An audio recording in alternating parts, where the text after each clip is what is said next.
প্রধান উপদেষ্টার কাছে ৪ সংস্কার কমিশনের প্রতিবেদন জমা ডক্টর মোহাম্মদ ইউনূসের নেতৃত্বে অন্তর্বর্তীকালীন সরকার দায়িত্ব নেওয়ার পর বিভিন্ন সেক্টরে সংস্কারের জন্য ১৫টি কমিশন গঠন করা হয়েছে।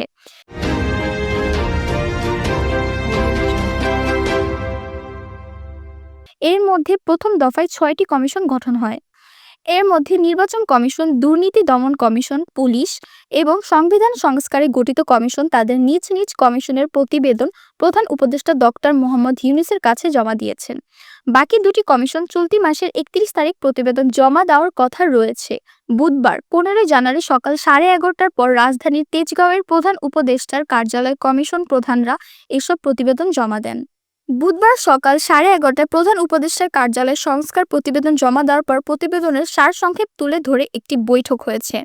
প্রধান উপদেষ্টার প্রেস উইং থেকে এ তথ্য জানানো হয়। ৪টি সংস্কার কমিশনের প্রধান হলেন